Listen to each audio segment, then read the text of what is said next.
De la salle des conférences, vous le voyez autour de moi, ce magnifique décor, puisque nous nous rapprochons du moment du vote de la loi ouvrant le mariage aux personnes de même sexe. Est-ce bientôt la fin de la guérilla sur les derniers articles? Ce soir, demain matin, on va le savoir, peut-être même dans cette édition, comme le laissait entendre il y a un instant Delphine Girard. C'est ce que nous verrons donc au cours de ce journal, mais les autres titres de l'actualité, politique et parlementaire de ce jeudi.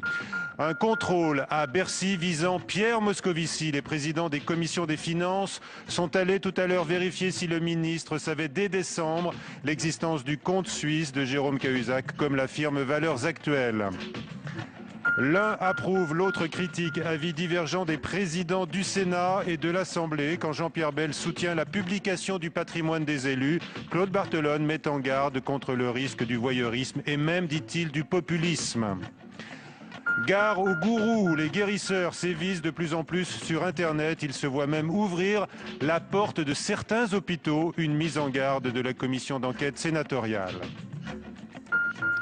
Alors donc que le chef de l'État tente de tourner la page Cahuzac avec ses mesures choc pour la moralisation, l'opposition relance ses attaques sur la connaissance que Bercy aurait eue dès le début du mois de décembre dernier de l'existence du fameux compte suisse. Des accusations de l'hebdomadaire Valeurs Actuelles visant Pierre Moscovici, qui aurait même envoyé une mission secrète de fonctionnaires en Suisse, ont amené aujourd'hui les présidents UMP des commissions des finances du Sénat et de l'Assemblée nationale à se livrer à une investigation express. Nathalie Guillouard.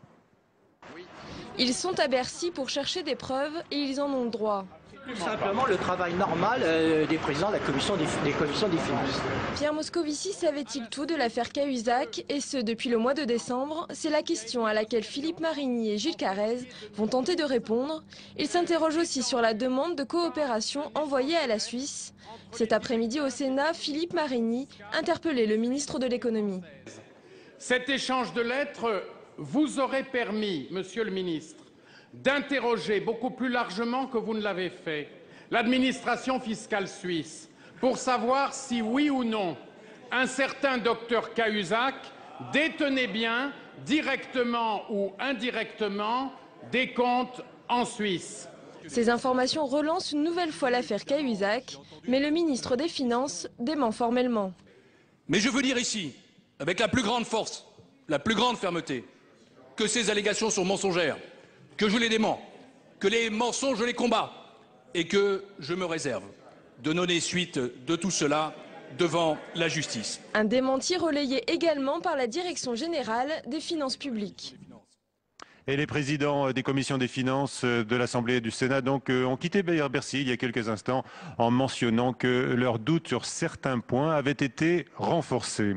Le Premier ministre a consulté aujourd'hui à Matignon les présidents du Sénat, celui de l'Assemblée nationale et ceux des groupes parlementaires sur la moralisation de la vie politique. L'obligation qui sera faite aux ministres et aux élus de rendre public leur patrimoine fait toujours l'objet de critiques et voire d'un tir de barrage. Cécile Sixou.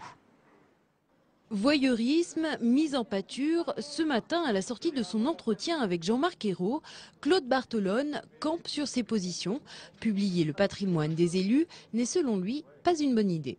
Est-ce que vous croyez réellement, pour prendre un exemple d'actualité, qu'en améliorant la transparence du patrimoine, ça aurait permis à M. Cahuzac de déclarer son compte à Singapour? Une voix socialiste réservée sur un projet du gouvernement, de quoi ravir Christian Jacob. Et moi, écoutez, j'ai toujours été opposé à cela, donc je reste sur la ligne. Je suis content qu'à gauche, eh bien, certains nous rejoignent. À l'UDI, en revanche, on est pour, mais sous certaines conditions. On a vraiment une limite, c'est la famille. Moi, pour avoir exercé 9 ans, je considère que ma famille n'a pas à être concernée par la publicité. Ni mes enfants, ni mes petits-enfants, ni mon épouse. Côté communiste, on met en garde, ne parler que du patrimoine occulte les autres propositions du gouvernement. Il n'y a pas que la moralisation de la vie politique vue par le prisme du patrimoine des élus. Il y a aussi d'autres mesures qui visent effectivement à clarifier un peu ce qu'est l'évasion fiscale, les conflits d'intérêts. Toute la journée, Jean-Marc Ayrault a entendu tous les groupes parlementaires. Dès lundi, quoi qu'ils retiennent de ces discussions, les ministres rendront public leur patrimoine. Et les présidents des groupes socialistes, François Rebsamen et Bruno Le Roux, se sont dit opposés à une publication sauvage des patrimoines des élus. Jean-Marc Ayrault doit prendre la parole dans les minutes qui viennent à Matignon pour commenter donc ces mesures sur la moralisation. On sait que le chef de l'État s'était porté au premier plan hier pour se déclarer intraitable sur ces questions. Et nous irons à Matignon, nous écouterons en direct ce qu'a à nous dire le Premier ministre. Le Conseil constitutionnel censure le bonus-malus sur la facture d'énergie pour favoriser les économies d'énergie. Le texte avait donné lieu, notamment au Sénat, à un débat parlementaire tendu. L'un des griefs formulés par l'UMP a été retenu. Clap de fin pour les hauts fourneaux de Florange, en Moselle. Le comité central d'entreprise d'ArcelorMittal a entériné aujourd'hui la décision prise il y a déjà quelques mois maintenant. Dès lundi, donc, l'accord industriel conclu entre le gouvernement et le numéro 1 mondial de l'acier sera mis en œuvre. Julie Hulin. Ils sont fiers d'avoir combattu pendant 2 ans. Pourtant, leur lutte acharnée n'aura rien changé. À partir de lundi, le dernier dispositif de chauffe sera arrêté et les hauts fourneaux mis sous cocon pour une durée de 6 ans. À Florange, les métallos désabusés se sentent trahis par les politiques. Le résultat de promesses non tenues. Celle d'un candidat en campagne qui garantissait une loi pour la reprise des sites rentables. Celle d'un ministre du redressement productif qui croyait en la nationalisation. Voilà, et nous allons tout de suite écouter le Premier ministre. Il prend la parole, Jean-Marc Ayrault. Pour la croissance et l'emploi. Des efforts sont nécessaires. Mais ces efforts doivent être répartis et ils doivent être justes. Il n'est pas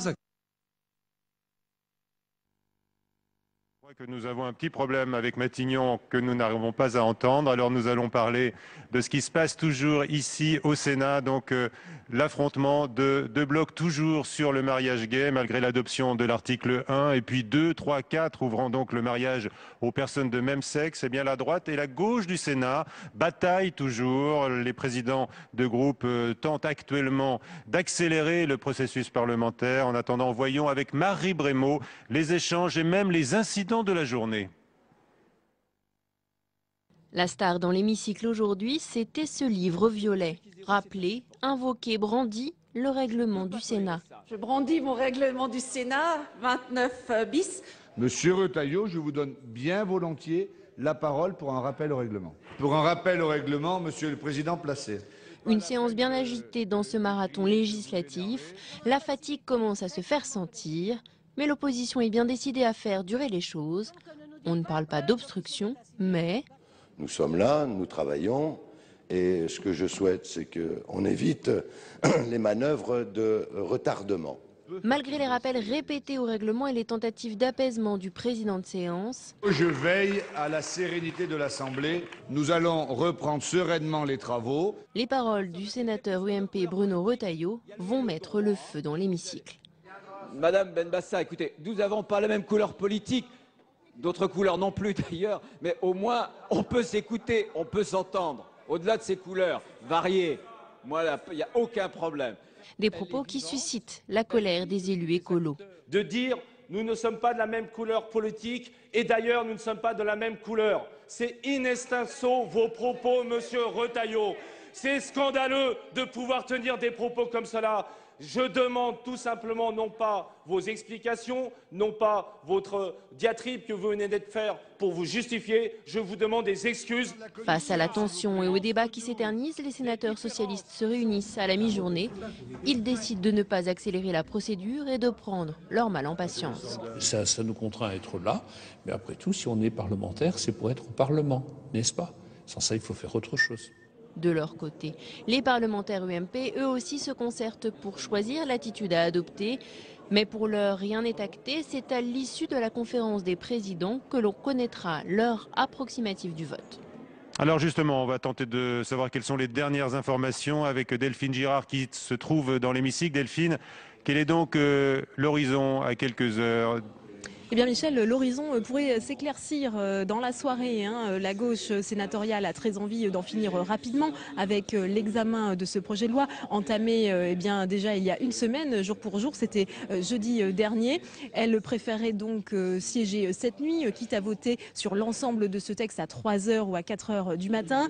Réticence du côté de l'UMP, la droite sénatoriale préférerait quant à elle siéger ce soir jusqu'à 1h et entamer les explications de vote et le vote définitif sur ce texte demain matin. En tous les cas, tout au long de la journée, malgré les incidents de séance qu'on a pu voir dans le reportage de Marie Brémaud, il y a eu une volonté de la gauche d'apaiser les choses, de laisser libre cours au débat, de faire en sorte que les sénateurs de droite ne sortent pas frustrés de l'examen de ce projet de loi. C'est ce que nous a expliqué dans la journée Alain Vidalis, le ministre en charge des relations avec le Parlement, car il y a eu cette rumeur également que le gouvernement pourrait avoir recours à l'article 49.3 qui permettrait un vote bloqué et donc de considérablement accélérer les choses. Mais ce choix aurait été vécu comme très antidémocratique et surtout il était beaucoup trop sensible dans le contexte politique actuel d'y avoir recours. En tous les cas, Michel, on n'en sait pas plus et peut-être que d'ici la fin de ce journal, j'aurai l'information pour vous dire ce qu'il a été décidé en ce qui concerne le vote.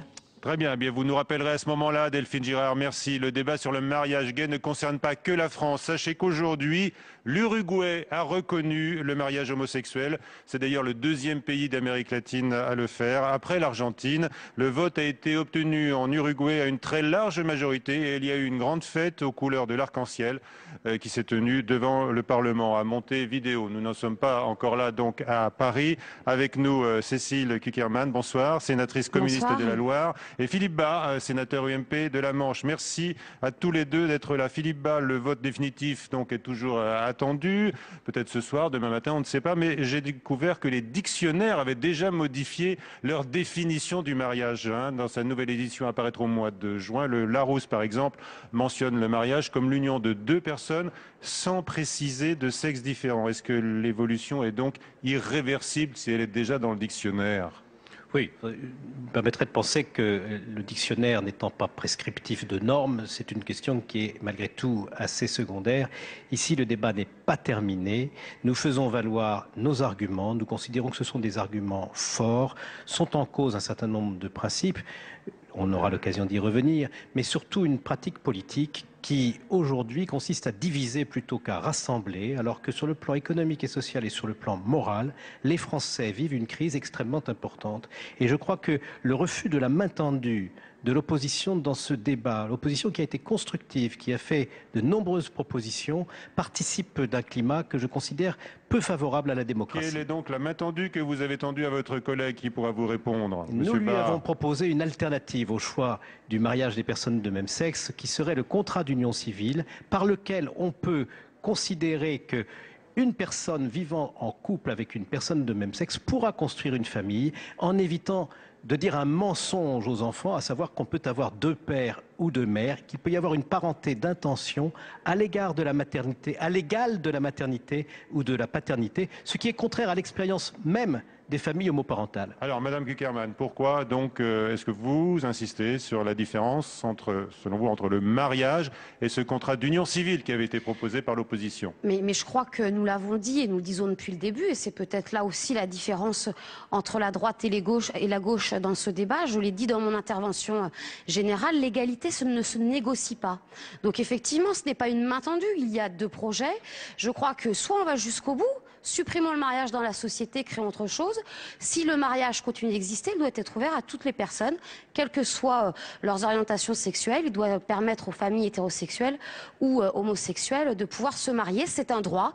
Personne n'y sera obligé, mais tout le monde doit pouvoir y accéder. Alors il y a la question qui se focalise. Donc on l'a compris, Philippe Bas, sur les enfants. Alors est-ce une fiction juridique que de dire donc qu'un enfant n'a pas de filiation, qu'il n'a pas de lien direct avec ses parents biologiques? Non mais attends, un enfant, il n'a pas de géniteur qui soient les deux personnes du même sexe, tout le monde le dit, personne ne revient dessus, personne n'essaye de transformer la nature. Mais nous ne sommes pas que des animaux naturels, nous sommes des animaux politiques, on citait Aristote ce matin dans l'hémicycle. Donc je crois qu'effectivement, un enfant aujourd'hui, il peut avoir comme parents deux hommes, deux femmes, un homme et une femme, parfois un homme seul, une femme seule. L'un ne s'oppose pas et la question du mensonge qui est fait aux enfants, c'est une vraie question qui se pose sur l'adoption plénière, mais dans les familles hétérosexuelles comme homosexuelles. Donc traitons les questions les unes après les autres, mais ne les mélangeons pas. C'est une vraie question, il faut la poser pour toutes les familles, sans distinction ni discrimination. Mais vous récusez l'idée que ce serait un préjudice pour cet enfant. Mais il n'y a pas de préjudice, pas plus que pour n'importe quel autre. Alors, Philippe Bas. Oui, je crois, en effet, il ne faut pas nier nos différences, elles sont très nettes et on a réussi, grâce à ce débat, à les expliciter davantage.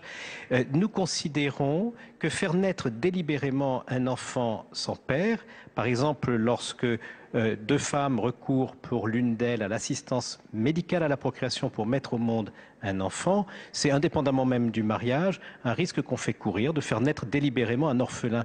Qu'un orphelin qui est là, qui a été abandonné, soit élevé. Ces enfants dans la société je suis en train de vous parler d'assistance médicale à la procréation. Ce sont justement des enfants qui n'existent pas. Et le texte de la loi, parce que dès qu'on est marié, on a le droit d'adopter, permettra à une femme de mettre au monde un enfant conçu à Bruxelles par assistance médicale à la procréation, et l'épouse de cette femme deviendra par jugement d'adoption la deuxième mère de l'enfant. Ceci est quelque chose qui installe le mensonge dans les familles, car aucun d'entre nous ne peut avoir deux mères. Ça suppose de reconnaître que l'épouse de la mère, qui deviendra parent, est un parent du troisième type, qui n'est ni père ni mère. Mais si c'est un parent du troisième type, alors il faut définir son rôle spécifique. Vous savez, si on a eu le besoin d'inventer le mot homoparentalité, c'est bien pour dire que l'homoparentalité se différencie des autres formes de parenté. Donnons un rôle un peu à l'instar dans une famille recomposée du rôle du beau-parent à la compagne de la mère, si nous le souhaitons, et nous le souhaitons. Mais ne confondons pas les choses. L'épouse de la mère ne peut pas être une deuxième mère, il n'y a qu'une mère possible. Madame Kuckerman. Je crois qu'on ne partage pas ça, mais pour la simple et bonne raison que famille homoparentale comme famille issue de familles hétérosexuelles. On est dans le même cas de figure, c'est-à-dire qu'on est face à un couple qui vit ensemble, donc c'est pas un statut de beaux-parents, qui vit ensemble, qui ne peut pas avoir d'enfants et qui donc fait le choix de l'adoption. On va rester sur la question de l'adoption dans un premier temps. Fait le choix de l'adoption. Et donc ils ont le même parcours commun, le même parcours difficile, le même parcours douloureux. Et je l'ai dit et je le redirai, le même parcours parfois douloureux à l'adolescence quand il faut dire la réalité. Ça, tout le monde en est conscient. Mais ce n'est pas un statut à part. Ils sont deux et ils créent ensemble le projet de construire une famille. Sur la PMA, parce que parlons-en effectivement, nous avons un amendement qui est déposé pour notre groupe dans ce cas et donc il sera débattu un peu plus tard dans la soirée, dans la nuit, en tout cas dans une heure à venir. Oui, je crois qu'effectivement, il faut le poser, ce débat. Il ne faut pas être hypocrite. Il faut aller jusqu'au bout. C'est une demande.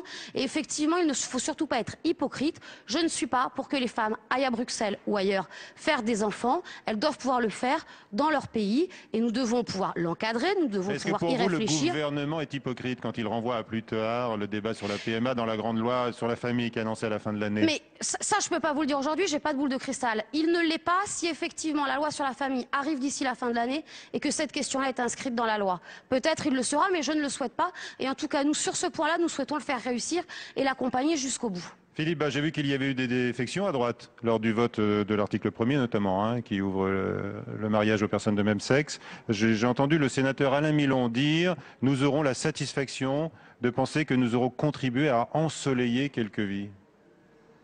Je n'aime pas le mot défection, car ce qui caractérise notre groupe, c'est la liberté de vote. En revanche, les groupes de la majorité sénatoriale n'ont pas eu la liberté de vote. Ils ont fait un vote politique, nous avons fait un vote de conscience. Et c'est très important pour nous de le dire comme ça.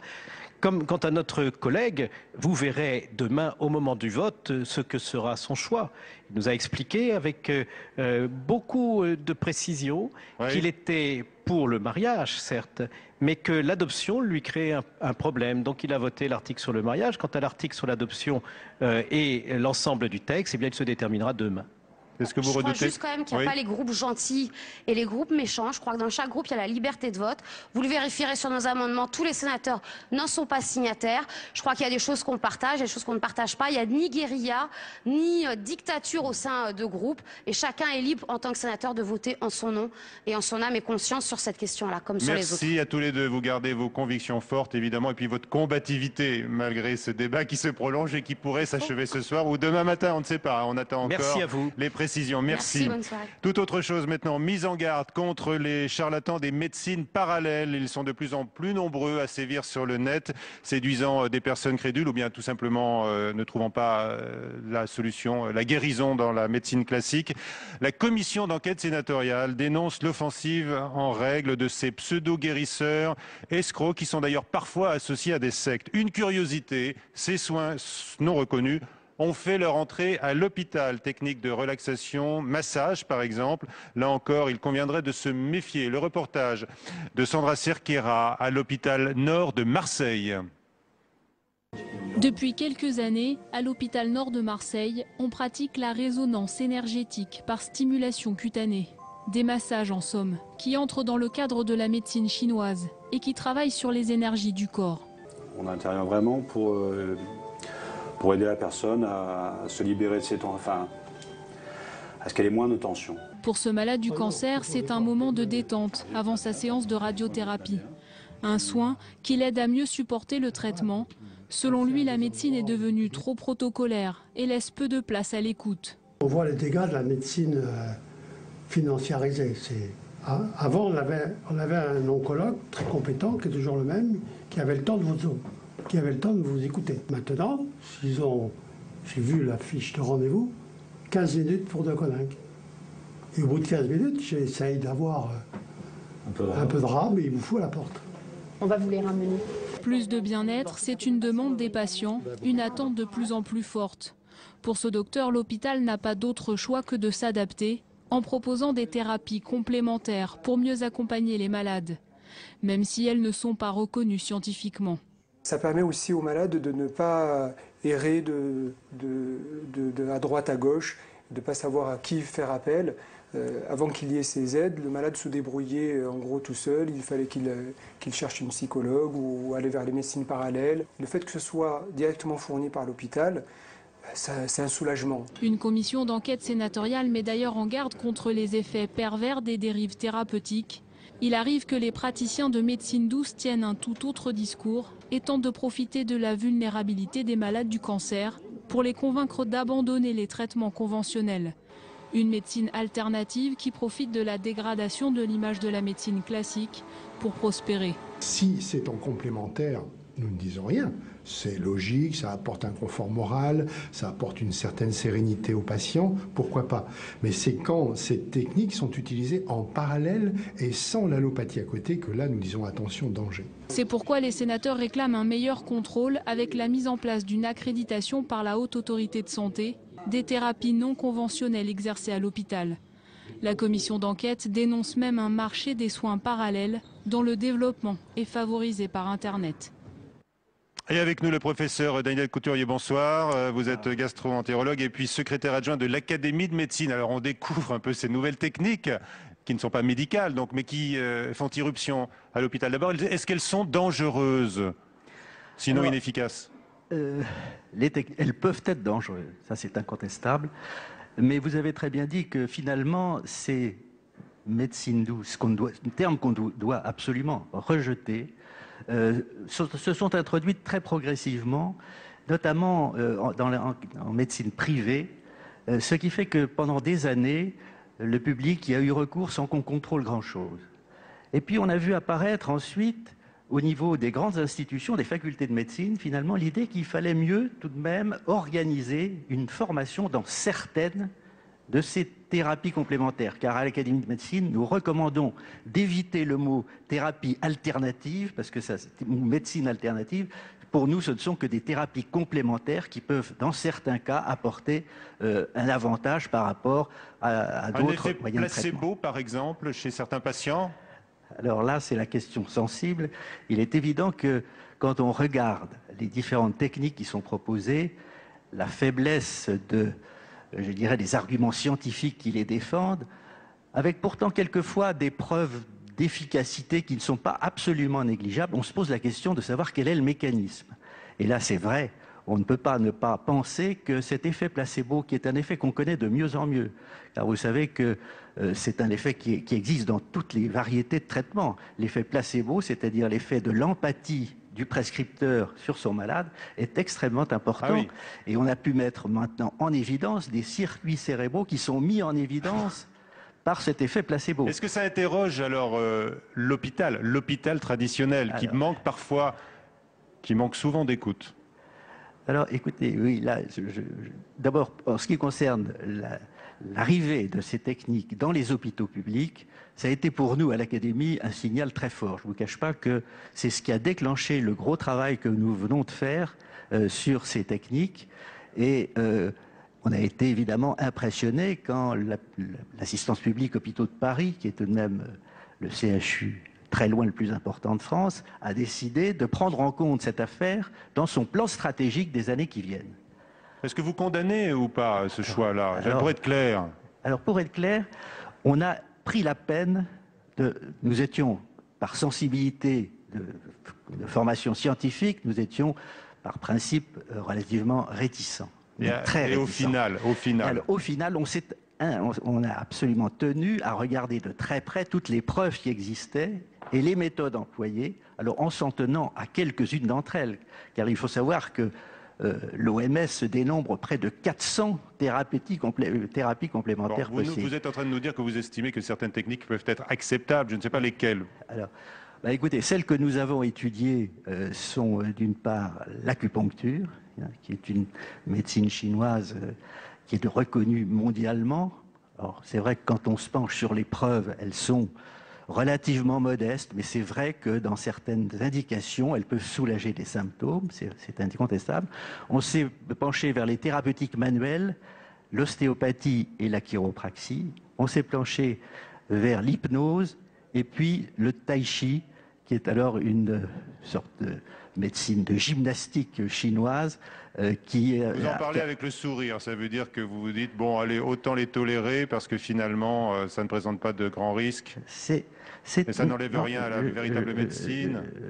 Je pense que c'est indispensable de regarder ça de très près. Parce que, mais on ne comprend pas bien ce que vous en pensez au final. Si vous l'acceptez, vous dites... On accepte qu'on puisse... Vous acceptez cette cohabitation. Qu'on puisse les considérer comme des moyens complémentaires dans la mesure où on les contrôle strictement lorsqu'ils entrent dans les hôpitaux publics.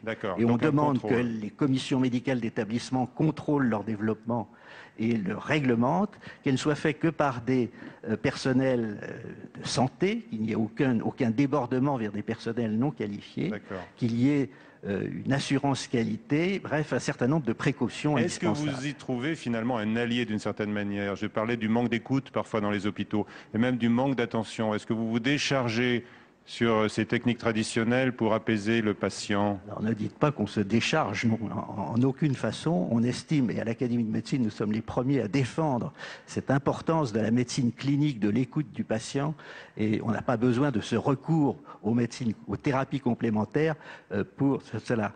Néanmoins, c'est vrai qu'on a l'impression qu'à certaines d'entre elles, étant très bien servies par des soignants attentifs, apporte un bénéfice aux malades par ce biais. Bon, et le fait que ces techniques aient été introduites d'abord dans les cliniques privées, vous l'avez mentionné, professeur, montre-t-il que c'est une affaire d'argent d'abord? Alors, je n'ai pas dit clinique privée, j'ai dit dans le privé en général, dans des cabinets privés, dans des officines privées assez mal contrôlées. La motivation financière? La motivation financière était probablement importante. Merci beaucoup de ces précisions, professeur Couturier. On va rejoindre Matignon maintenant pour écouter ce qu'avait à nous dire tout à l'heure le Premier ministre, donc, qui a pris la parole sur la question de la moralisation. L'exigence de transparence de nos concitoyens est très grande. C'est pourquoi il faut renforcer les dispositifs concernant la transparence sur le patrimoine et les revenus des élus et des responsables publics. Aujourd'hui, j'ai rencontré le président du Sénat, puis de l'Assemblée nationale, et tous les présidents des groupes parlementaires des deux chambres, qu'ils soient de la majorité ou qu'ils soient de l'opposition. Chacun a conscience du défi qu'il nous faut relever collectivement. Mais il y a des divergences. Et c'est parfaitement légitime en démocratie. Mais j'ai confiance. Je suis convaincu que les parlementaires sauront trouver les bonnes réponses à la hauteur des enjeux. C'est-à-dire tout faire pour retrouver la confiance. Parce que ce qui est en cause, c'est le pacte républicain. Et ma conviction, c'est qu'il y aura eu un avant et qu'il y aura un après. Je vous remercie. Voilà les déclarations il y a quelques instants du Premier ministre. C'est la fin de ce journal. À 22 h, Sonia Mabrouk. À suivre sur la chaîne parlementaire Assemblée nationale. Eh bien, un retour sur le mariage pour tous avec cette question qui est posée. Est-ce que le débat en cours ravive l'homophobie? Bonsoir à tous.